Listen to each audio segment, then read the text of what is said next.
संत तुकडोजी महाराज प्रतिष्ठान भागीमारे, तालुका पारसणी, जिल्हा नागपूर अंतर्गत आपण गणिताचा एक व्हिडिओ बनवत असतो. तर इतर गणित बनवले, पण आता हे आलेच पाहिजे हा व्हिडिओ सुरू केलेला आहे. ते आता हा भाग दुसरा आहे. पहिला व्हिडिओ तुमचा टाकलेला आहे. ज्यांना भाग पहिला पाहायचा असेल त्यांनी यूट्यूब चॅनल बबलू गाडवे या नावाने जायचं. बबलू गाडवे, BABLU, बबलू गाडवे, GADAWE, हे बबलू गाडवे या नावाने यूट्यूब चॅनल आहे. या यूट्यूब चॅनलवर जायचं आणि तो व्हिडिओ तुम्ही बघायचा. त्यानंतर तुम्ही बघितल्यानंतर तुम्हाला सगळ्या छोट्या छोट्या गोष्टी तुम्हाला माहीत होतील. आणि काय होतं की गणित आपल्याला खूप कठीण वाटतं, पण गणित कठीण नाही, सोपी आहे, पण ते आपल्याला काही गोष्टी समजल्या पाहिजे. तर आता चला, आता आपण भाग 2 मध्ये बेरीज, हे बेरीज करताना कशी अडचणी टाकते आपल्याला ते आता समजून घेऊ. आता वरचं बघा, 3 गुणिला 3 किती सोपी आहे, 3 अधिक 3 किती सोपी आहे. तर 3 आणि 3 ची जर बेरीज जर आपण केली तर किती येते, 6 येते का नाही. म्हणजे तुम्हाला किती आनंद वाटला, तुमचं पटकन सुटलं गणित.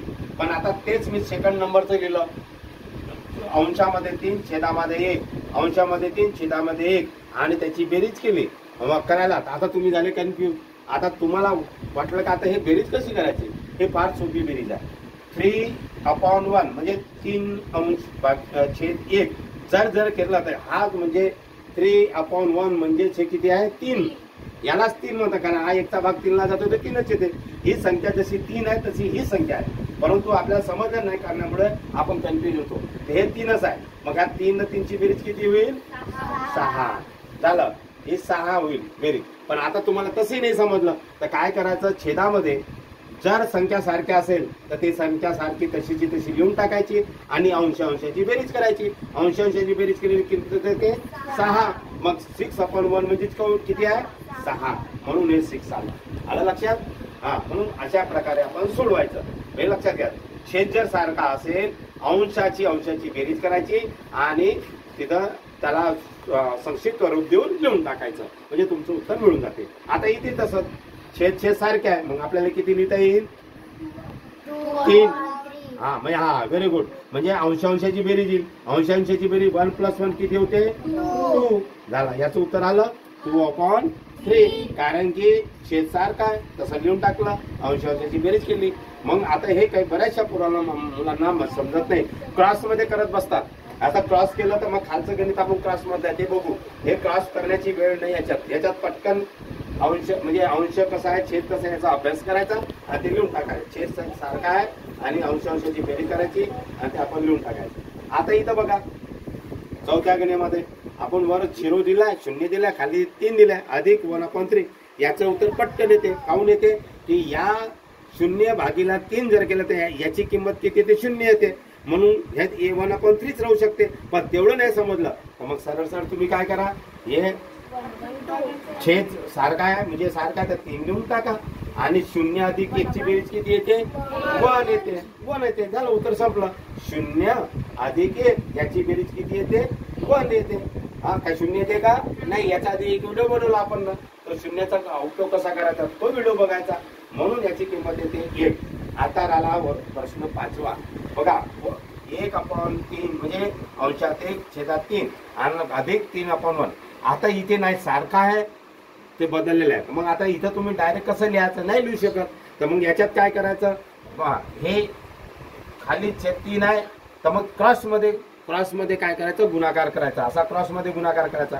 याला सोडवता नाही, कसं सोडवता येईल आपल्याला, या क्रॉस करायचा 1 × 1, मग प्लस घ्यायचा, प्लसचं चिन्ह आहे. मग क्रॉस मधले किती 3 × 3 आणि आपण खाली 3 × 1 याला सोपी रूपी करायचं.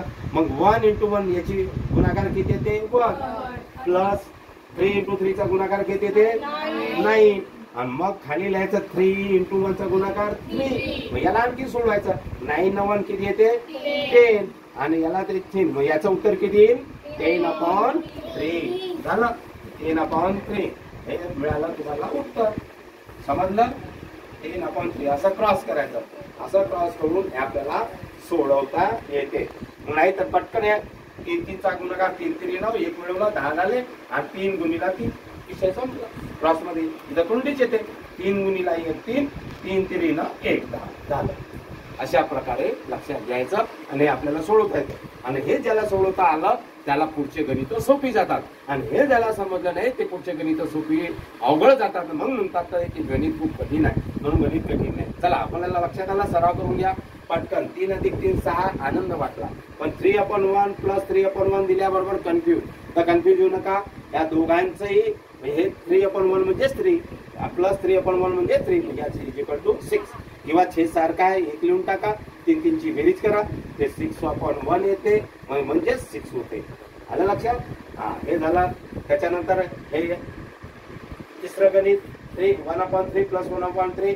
तर या 3 सारखे असल्यामुळे एकदा 3 लिहून टाका, बरोबरची बेरीज करा, झाली, निघलं उत्तर.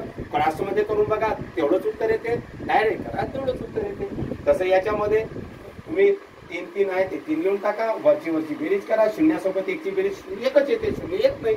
झालं 1/3. याला क्रॉस करा, क्रॉस मध्ये गेलं 3 3 9 प्लस त्याच्यात एक टाका, 10 होते. आणि खालचं 3 प्लस 3 × 1 3 होते. विषय संपला. अशा प्रकारे आपण सोडवायचं आहे. धन्यवाद.